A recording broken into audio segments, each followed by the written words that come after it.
Welcome to Over a Couple of Drinks presents The Regulars. We're here tonight to talk about a great movie called Mad Max Fury Road. If you haven't been here before, I'm your host. I'm the guy who keeps Mr. Death in his pocket. I'm Bill Henning. With me, as always, well, not as always, because he's been missing a lot, my co-host, let's face it, if you want to get out of here live, you talk to him. That's Chris Kraus. Yeah.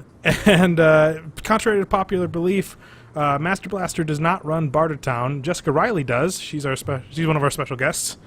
And our other very super special guest will personally escort you into the halls of Valhalla, shiny and chrome, a molten craft. From KraftKast. KraftKast. Kind of in the wasteland right now. Yeah. There's a car behind you. Really? Yeah. No, the other way. Oh. Watch out. Watch out. So... I'm done. Anyways. We're talking about Mad Max Fury Road.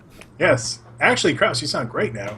Yeah. I do? Yeah. Yeah. There it went away. Yeah. Except for that time that you talked. Yeah, when you don't talk, you sound fantastic. It's nice. I try to work on it. So Mad Max. Oh, Jesus. Yes. Is that So Mad cat Max? hair on my head? My cat is shedding, okay? I'm sorry. Mad Max. We'll talk about how we felt about the movie, what we think about, blah, blah, blah, blah, blah, and if we really want to get into it, we'll get into controversy at the end. But... Ooh, controversy. Because the internet is stupid. Oh, very little bit, yeah. Very, Small. very little. So, overall, just general thoughts. What did you think, Kraus? I think the best way you could sum up the movie is like, this is one of those movies. I heard somebody else say this, and this was a good description. If they could give you like a roller coaster seatbelt to ride to wear in a movie theater, this is the movie you would need that for. Oh, so you want to do the D-Box or whatever it's called? Yeah, it's like, it was just the most adrenaline-filled movie I think I've seen in a long-ass time, you know. Okay. The closest I think would be like, before everyone saw 300 and before all the movies tried to rip off 300, it's that same feeling of watching action you've never really seen before, or to see action done so well. And then you're just like, holy shit. I can see that. I can see that. Yeah. Jess, your thoughts? Me. I liked it. I personally haven't seen any of the other Mad Max. And so when, like, our friend, Bo, said, hey, we should go see Mad Max, I was like, that sounds like a swell idea. I don't know anything about it. Am I going to be lost? But I wasn't. So coming from the naive mind of somebody who hadn't seen the previous ones, I loved it. I loved the action. I loved the culture. I loved, like, the strong, feminine, like, warrior women. Yeah. I thought that was all, like, super, super duper awesome. And I really like the cinematography and all of it, and the fight scenes and the chase scenes. Like, it's just not something that you find in, like, anything else. It's like fantasy meets Fast and the Furious, basically. Like, sci-fi fantasy meets Fast and the Furious. That's what I'd say. All right. And Kraft, a longtime fan of the series. Yes. Very much so. What was your thoughts on the movie? Well, I've been honestly looking forward to this for a long time. George Miller, director, has been trying to get this made for a long, long time, and lots of setbacks. Was kind of curious how Tom Hardy would do in it, because, as you guys probably know, Mel Gibson was in the first three. But I think he really took the role on and made it his own and actually honored it. I think he did a fantastic job. I got to see it in an advanced screening in 3D, and it felt like my brain had been cooked by diesel. By the time I got out of there, it was amazing. It was fantastic. And as for me, I really needed a win in the old series coming back with the same directors. And this Aliens movie treated you so well, though. Mm-hmm. We're done. You brought up Prometheus. We don't talk about Prometheus.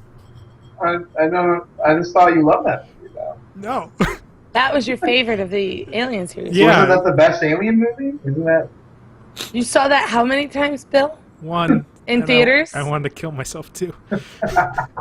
I really needed a win with the disappointments of Star Wars and Indiana Jones and Prometheus. I had like my old series, like, you know, loved Alien, I loved Star Wars, and then there was these fringes of we'd watch Beyond Thunderdome all the time because it was great and we quoted it all the time. And then when I was a little older, I found Road Warrior and loved it. And so when I was like, oh, Fury Road's coming out, what?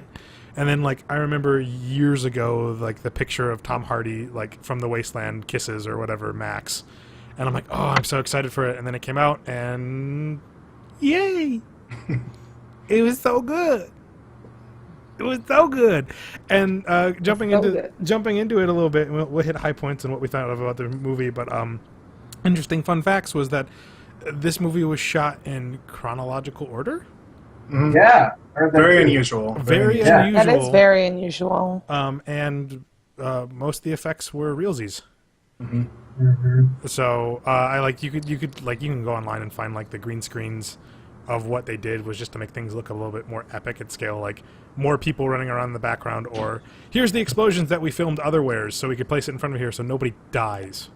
Or sometimes blood splatter, because it's we are traveling through the desert at 60 miles an hour instead of trying to do actual. We'll just add a little bit of CGI blood, which I was like, yeah, that makes sense, Right. So where do you guys want to dive in? What were your points of the film you want to talk about? I guess I'll just start off right off the bat. I watched all the old movies in preparation for this because I hadn't seen any of them either. Which it's a really interesting series because the first movie was not at all what I expected at all. The first one's this really weird Australian action film that is just but also kind of this weird indie relationship film. Maybe parts are missing in translation, and you just kind of don't understand what the hell's going on. At one point, there's the head of the cop is watering his plants shirtless, listening to weird music. And I'm like, what is going on? What is happening? I know, yeah. And then Road Warrior, it was very much more what I expected, and Thunderdome was what I expected to, more or less. So this one, just the opening, I haven't had an opening like that just so quickly immersed you in the world with so little dialogue. And that's kind of a thing for the entire movie. There is so little dialogue, but they still do such a great job of telling the story. Max has I'd say Max has maybe 40 lines, maybe, I don't know. The script had to be this big. Oh yeah, exactly. I have a fun fact about the script. We'll get that later, I think. Really? Yes. Or do you want me to tell it now? It's right up there with Road Warrior. I think Max had 17 lines, was it? And so yeah. What's your fun fact? No, he's probably less than 40. Yeah. So there actually really wasn't a written script for this movie. A lot of it was improvised by the actors. Really? The script that they had to work out of was actually the binder full of concept art and storyboards that George Miller had done. And he's like, here's how I want everything to look. Here's the action I want you guys to do. Figure it out. And they just went. And it really is crazy. I think this is such a unique thing to see a movie that has had so much development hell and does rely so much on the visuals. This is usually when you hear that, I feel like, hey, there's a movie being made. The guy's kind of focusing on the visuals, and it's been in development hell for about 20 years. You think it's going to be any good? We'd be like, no, that sounds like it's an awful idea. Is it Michael Bay? But this was just it really was.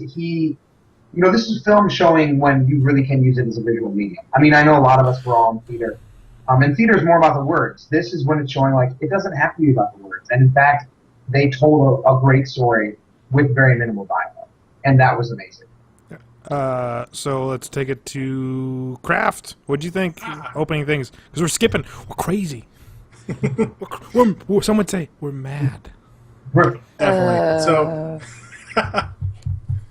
So, I've seen the movies before. Thunderdome is not so much my favorite one out of the original trilogy. It is Road Warrior. I love Road Warrior a whole hell of a lot more than Thunderdome. Spot a town? Master Blaster, but still. Say it louder. Master Blaster. Anyway. I'd agree. Road Warrior is my favorite. But Mad Max 1 has a special place in my heart because it is the foundation. It's kind of a weird little film, and you get to see all the beginnings and the main force patrol, and Max was the stand-up cop, and he was with his cop buddies and all that stuff, and then shit went bad. And that's pretty much the whole thing. The other thing is that a lot of people in America didn't know that film existed because it didn't come out here until it got released on VHS. We got Road Warrior first in theaters. So everybody's like, Road Warrior, oh, this is crazy. It's Mel Gibson running around in football pads and leather and all this stuff. And then eventually they got Mad Max 1 on VHS, and they're like, oh, that kind of explains it a little bit. But that was something I found with this movie, with Fury Road, is that having that foundation of the original 3, it was really refreshing to see Tom Hardy as Max in this role doing what he was doing with his limited dialogue and with his actions, because you could see the basis of that character shining through his performance. And a lot of people I've talked to that haven't seen the original films, they're like, I thought Max was really boring as a character. I'm like, no. If you know what the basis was, he is not boring. Yeah. Like, he is personifying that character the best way he can. Yeah. So Jess, your thoughts? I didn't find Max as boring at all. And you never saw any of them before. And I never saw any of them before. So I don't know what those people are talking about. I thought They've been that sniffing the spray paint. the spray paint, yeah, yeah. Anyways, all of that. I thought that it was. I actually thought the characters were pretty, like, even for like the limited amount of screen time some of them had, I thought all the characters were really well developed, and I was really like interested and invested in them and wanted to hear more about it. Like, I even like remember asking, were these characters also in the previous Mad Maxes? And they weren't, which is even better, because that means that it's not like you had to do research to see it. It brings a whole new audience. Like, there are definitely like the fanboys, you guys, and then there's like the new generation that's coming into this kind of thing, in which this will spark their interest, and they'll look back at the older things. And they'll be like, wow, this is kind of cool. I wonder if I'm going to like the ones that were originally on VHS. And I think that this did a lot of inspiring for that kind of action. For me, I watched Beyond Thunderdome first. I didn't really like Road Warrior as much, only because at the time of me seeing Road Warrior, about 100 different things mimicked Road Warrior already. So it was more of seeing it.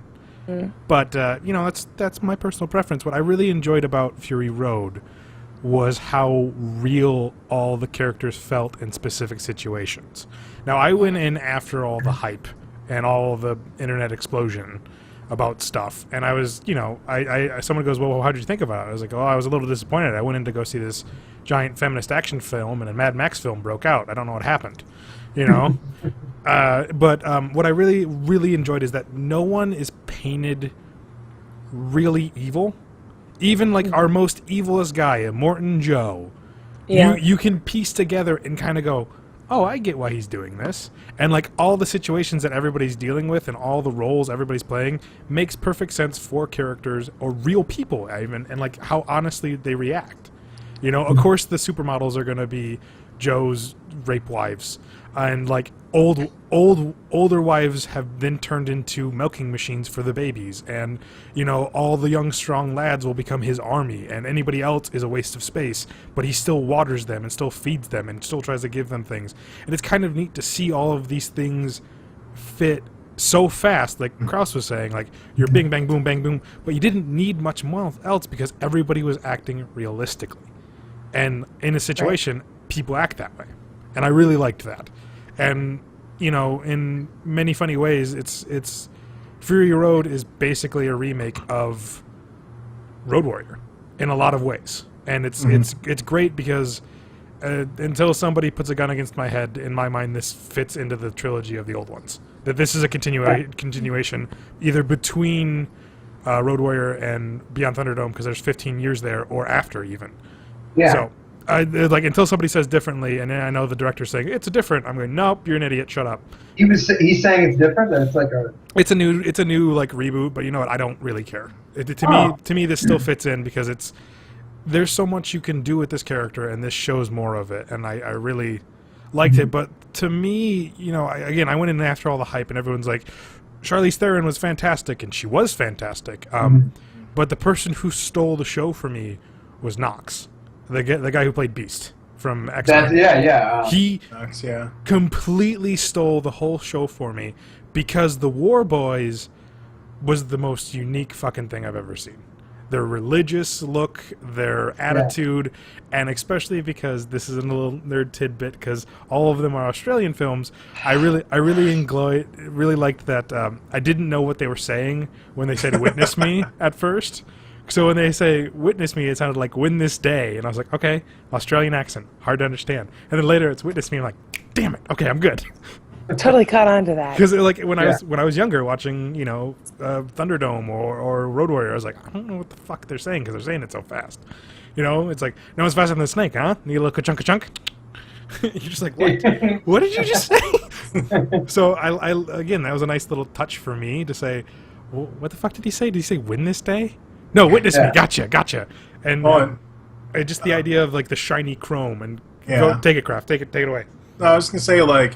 The War Boys, like even though they're a sect within like Immortan Joe's empire, there's still like a caste system because there's that moment like when you first kind of meet Nux and he's juicing up, and like I think it's actually his brother, like his actual biological brother, and he's like, I've got the V12 or V8 or whatever, and he's walking out with the steering wheel. He's like, no, I'm driving. Yeah. And he's like, but you're hooked up to your blood bag, and so there's this whole caste system like of which cars they are allowed to take based on which steering wheels and all that stuff, and. Like, they all have their own personal thing, they have their place to fit in. Yeah, and you brought up a thing that I forgot, is like the idea that they use ferals as blood bags. And Max, in All Essentials, is a feral because he's wandering the wasteland like a crazy mad person. So they capture him and realize that he's universal donor, so they use everything to the fullest. I really like that. Which, you know what, the first time I saw the movie, because I've seen it twice, I just really appreciate their attention to detail. I didn't catch that they said universal donor when they talked to Max. And at the end, when he was giving Charlize Theron his blood, I was like, how the fuck is that going to work? And then I watched it and I was like, oh, they covered themselves, which was cool. Something Star Trek Into Darkness didn't do. But anyways, it was just, I appreciated that, the little things like that. Also, too, I want to call back to what you said, Bill. I didn't know the director was saying that this was a new thing. So I was kind of... Refuse canon. Refuse. Well, I was kind of thinking about that because there were a few things in here, like the fact that Max is thinking about a daughter that died. But at the same time, too, I was going, well, you know what? Well, what? I mean, this is a kind of a whatever, but you can easily say, like, he's crazy. Like, the guy's obviously nuts. So you don't know, or maybe this is a girl that referred to him as a father that he protected, because there's other people that flash up in the beginning. Not just her, that says like you were supposed to protect us. There's a couple guys that he sees in the very beginning. So I think he still could easily fit. Yeah, I agree that because he always seems to get pulled in a situation when he tries to protect people. We just happen to see the times that he helps them, but we don't know how many times he hasn't when he's tried to help people and they die. Jess, which obviously takes wrong. Jess, you've been quiet. I'm just listening. Stop and listening absorbing. and interrupting. Start interrupting, girl. Come on. I just... I don't know what to say.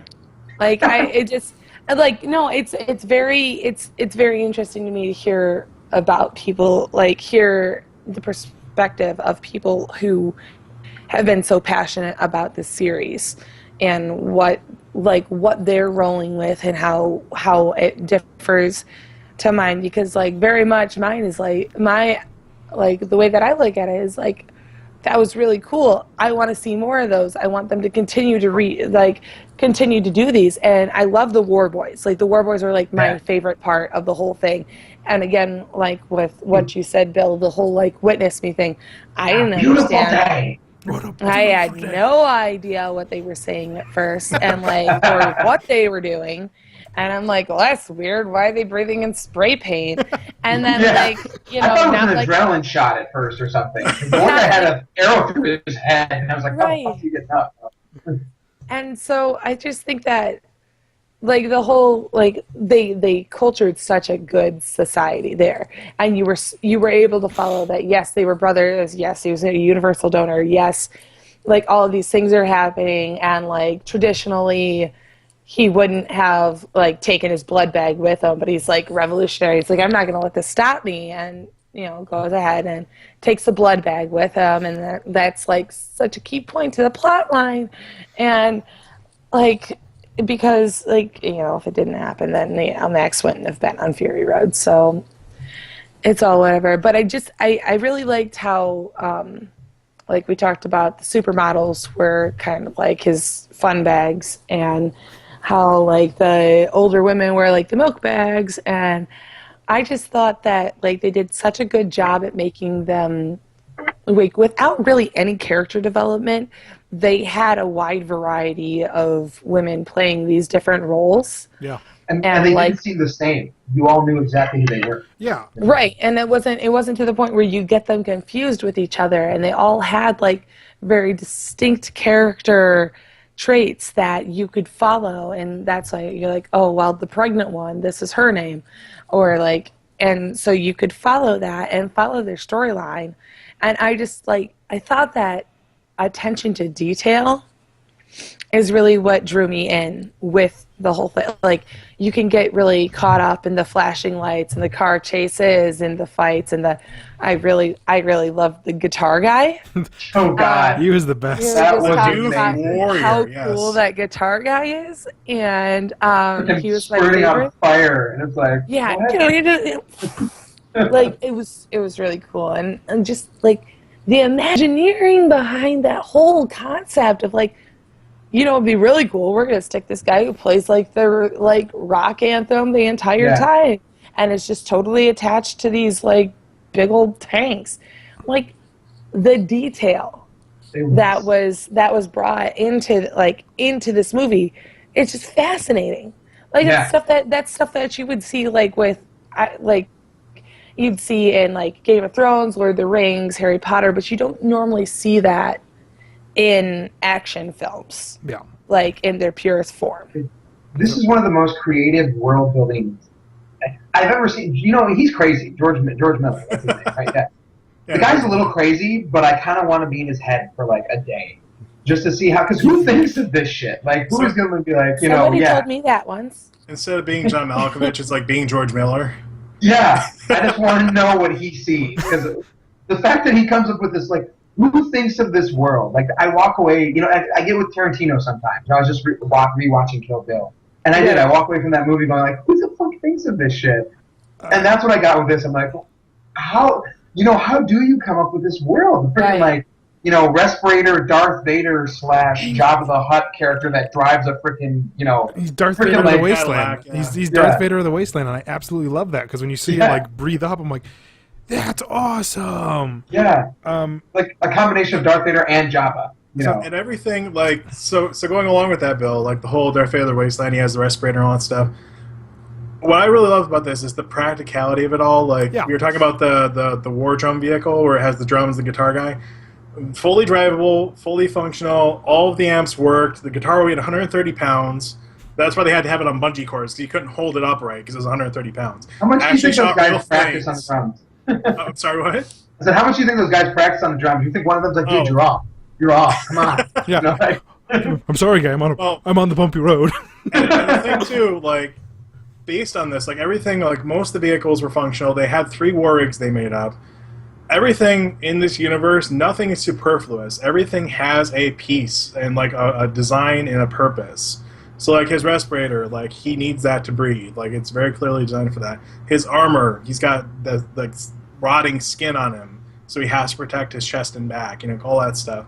And just all the character design. The one thing I don't get is how are they able to get so many raver pants for the War Boys? That's the only thing I don't understand. Believe it or not, the Citadel started at a rave point. So they murdered everybody there. Okay, still everybody's gen codes. The only thing that threw me out, and this is a minor thing because it's a love-hate, because I love that Charlize Theron's character is missing an arm. They did a practical effect that they should have done in fucking Star Wars Episode 3 with the idea of putting something over it and then green screening it and removing it. The only thing I didn't like, and this is very minor, is that she could move the fingers a little bit. I saw that because I saw that too. Yeah. I saw that. I'm like this post-apocalyptic world that you set up. I don't really see. Suspend your disbelief. I can't. No, there's small things that take me out because I would have liked to There's see very it. advanced tech to see have actual movement. And then have nothing right here. I would rather have it like just a magnet that was just hooked on and then it clamped on. That'd been cool to see, but you know what? It's like I said, it's very minor. I'm gonna throw some knowledge at you real quick, because this one's real fun. The girl the woman who played I think it's Earth Mother or Seed Mother, like the only motorcycle granny that we get a name of. Her name is Melissa Jaffer, I believe, and I was like, I know her. She's from Farscape, because I love that show, and you should all go watch Farscape. And that's when I realized, oh hey, Virginia Hay was in Road Warrior, who played a person on Farscape. So that was a little win for me. So let's wrap this up real quick, and maybe we'll drop into controversy real quick, because I might rant about it. So what final thoughts you kind of have on it, starting with Jess? I hope they make more. Yes, please. In the same kind of style. Yes, please. I would even really entertain a true sequel opposed to a different storyline to find out, because this movie definitely left me wanting more and wanting to know like what happens after they take over and all those different things, and to see where the culture, like they just built such a strong culture that I would like to see, even if it's just to see it to fall apart type ordeal. That'd be interesting. I think that would be like really fascinating. But closing thoughts, it was great and awesome, and I love the strong female characters, which are becoming more and more popular in 2014, 2015, which is cool to watch.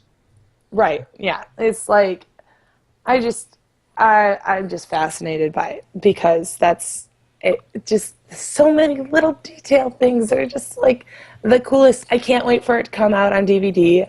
I can't wait to rewatch it so I can further appreciate more and more and more of it. I think one of the first things that I text messages that I sent out was to my dad. And I was like, you have to see this movie. And he was so pissed that I went to go see it without him. But I was like, you have to see it. This is so up your alley. This is totally, I was a big fangirl of the Riddick series. I liked Pitch Black, and that was about it. I liked all of it, because it's got that whole the different universe, and that hero that's just in there, and it's not even a romantic hero. It's like a hero. And so I identified with that a little bit, and I was like, you need to see this movie now. Right now. So, Mr. Kraus, final thoughts. Yeah, a few things. First off, anyone listening, all 5 of them, 5. Watch this movie, because I want more movies to be made like this. More importantly, go see it in theaters so we can get a sequel. Then go buy it on DVD. And then do it. Don't fuck us over like Serenity Day, all right? You're the reason why we did this movie. You're the reason why we don't have another Serenity movie, okay? Go buy the shit. Yes. There's still hope. There's still hope. Don't try. Hey, hope's dangerous. Because if you can't fix what's broken, you'll go mad. Anyways, no. Secondly, I have to just really support right now, being an action nerd and also a stage combat guy, the practical effects, the fact that people could have died doing these stunts. A man actually drives a motorcycle under a moving semi and grabs onto someone. That's real. And the action is so much more visceral, and I love Avengers. I love that stuff. We talked about this earlier. And it's great and it's fun to watch. But there's something about real. Real people. Right. And I think the reason I love this too, I love the Nolan movies. Me and Bill can talk about this forever. I love Chris Nolan, but after those movies, the Batman movies, it became this movement to justify everything. It had to be real. It had to be gritty, which they don't need to go together necessarily. This is a movie where gritty is there, but real is not. Yeah, there's a guy playing a guitar. Why? Who fucking knows? They don't apologize for it though. They own up to it. Yeah, cool. it's again, it's built into the society of fuck it, deal with it because it is here and it's real. You know why is everything in the future more flammable? I don't know. It just is, because if that's the way I rule the world, I'd make everything gratuitously dangerous. Like, that's just the way it is. Because it's Australian. Everything kills you in Australia. Everything kills you in Australia. So why not? You know, I just love that. I love the wild abandon of them going, you know what? We don't have to make this real. We're just going to make it awesome. And it was. They didn't apologize for it. So. Kraft. Whether or not this ties into the whole universe, I don't care. As we've been saying, definitely support it. Go head canon is best canon. Yes. Until they actually come out and release another film, I mean, we'll have to see then what's going to happen. But there's already discussion. I know, God, I'm going to forget his name right now. The lead actor. Tom Hardy. Tom Hardy has already signed on for more films for this if they actually get the budget to make them. So he's on board. So we're good. So hopefully everything will work out okay. They're talking about doing a prequel. Hopefully it doesn't dispel all the mystery about who Max is. Yeah, because I'm sorry, I'm interrupting. We don't want another episode 2. We don't want to know how the sausage made. Yeah. We don't want to ruin another Boba Fett type character. Yeah. That's all I got to say. Anyway. Yeah. No, yeah, again, it's just we don't need to know more, because part of the great things about Mad Max and all of these films, besides maybe the first one, is that these events are going on and he kind of stumbles into them every single time and then fucks shit up and makes things maybe better. And that's the thing I love about Max. And this one did that too. Maybe it's better. He doesn't know. He's going to go get his fucking car. But I want to know more. I know you want to know. Would you like to know more? Would you like to know more? Click yes. Click yes. Neil Patrick Harris will tell you how to take down bugs. Okay. Should we hit the little controversy? I think. Okay. This is the controversy. Okay. This is my problem. This is my only problem with how stupid the internet is, because, like we're saying, all the characters are real and there's strong female characters in it, and it's great. But I read an article that literally painted it as like female Jesus for movies. And I was like, what? And they're like, we finally get strong female characters, and you know, almost the lead man is pointless throughout the whole thing. And I'm like, what? And I'm just, and this is how my brain works. And I know it's not the way the world works this way, but you know what? To me, it is, because this is how I grew up. You people know my main series is Alien. Right. So you wrap your head around that Ellen Ripley's been kicking ass and taking names for about 50 years in film. All right? You don't tell. Is it 30? 40? 40. 30? Alien didn't come out in 1960, Bill. I don't fucking know. 1979. I wasn't that far off. You're dating yourself, Bill. You're dating yourself. But it's a scary world in space. You know, oh no, Kane, don't go down there. When man travels the stars, no one can hear you scream. Watch out for the eye-popping special effects. Watch out. Would be theirs. It's like a shot of the crowd. They're all like the crowd in the theater is like, oh! Like, would be theirs. Something on the wing. There's something on the wing. Don't! Dallas, I'm gonna go forward. But anyways, it's you know, I'm being told that this is like diffuses all masculine action films when Aliens did that in '86. You know, I grew up watching Buffy the Vampire Slayer the movie, and then, you know, 7 years of the TV show, and Xena Warrior, and you know, even Black Widow to a degree. Yeah, she doesn't have her own movie, but she kicks ass and takes names without powers. And don't paint this as this is the movie that starts it all. No, it's been here. No, this is just enforcing. My complaint is that our society grabs onto what's shiny and new and discards the old and forgets about it. Please don't be stupid. This movie builds on top of it, and it's very strong and it's very good. But by no means does it paint men as biggest pigs or, you know, women as you know, super gods. It paints everybody as very, very real, and that's what's important. One of the things that I think that really is really amplified in this film in and of itself is that you see the delicate female breeders next to a strong female badass hero, badass hero. Yeah, there's pregnant women in action scenes. That's pretty cool. You see the contrast that you don't usually see in movies. There she's back. Hold on. You see that in a lot of movies. Yep. A lot of movies, with especially in sci-fi. Yeah. I am saying this. You see this in a lot of movies, especially in sci-fi. But this is an action movie. Like it's still sci-fi, but like it's primarily action. Like it's not realistic. It's post-apocalyptic, but it's almost like a different genre that is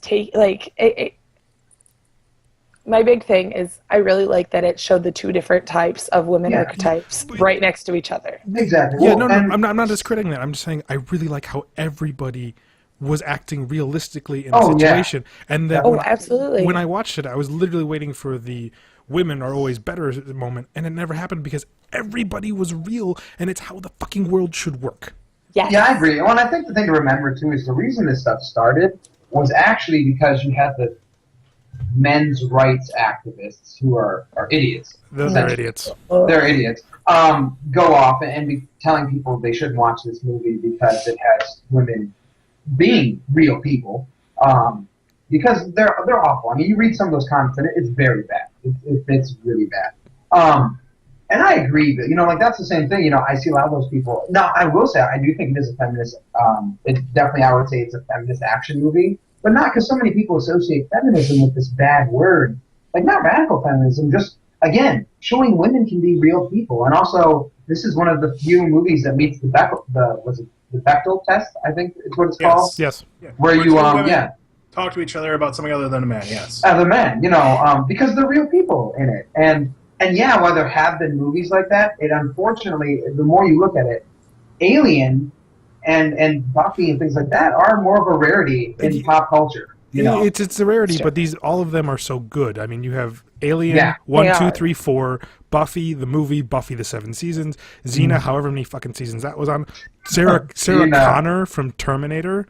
They are rarer, but I'm just saying these are big things from media history that are like. You look back at 1980s and you say, "What's the best action film?" Aliens is somewhere on the top 5 list. Yeah, Aliens. Yeah, so I mean, I think the reason people celebrated it so much is because it is still rare. Unfortunately, hopefully more gets made. My point isn't that it's rare or not. My point is, don't discard the past. Don't say this is the only one when you're not. Especially with our nerd culture blooming into this mass media internet thing.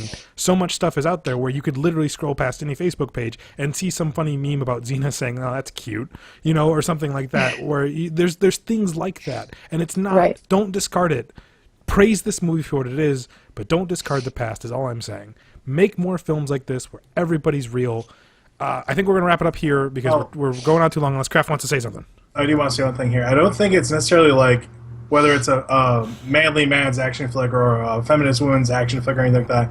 Because to me, it's an action flick, but it's more so a survival flick. And it's not about men surviving or women surviving. It's about people surviving. Yeah. And the whole thing with Max, he agrees to help them out because he knows that he's not going to survive unless he helps them out. And they know that, they're not going to get out of there unless they get his cooperation. And again, so that seems they're helping each other. That seems perfectly when he's using the sniper rifle and he misses. Yeah. And he goes we got one shot left. She's a better shot. Fucking take it. We need this done. Yeah. Thank you, Kraft. Thank you. There will be a link below to KraftKast and his written review on Facebook. Yeah. I'm probably going to be making a short little review for them, film for YouTube or whatever. All right, then we'll figure that out later. There'll be a link eventually to that whenever he puts that up, so you can get his full thoughts on it. But for us, that's about it. I wanted to get this out before Jurassic World hits because we're going to be doing that soon. Because we're going to do it. Yeah. So until then, stay shiny and chrome. Bye, everybody. Bye. Valhalla.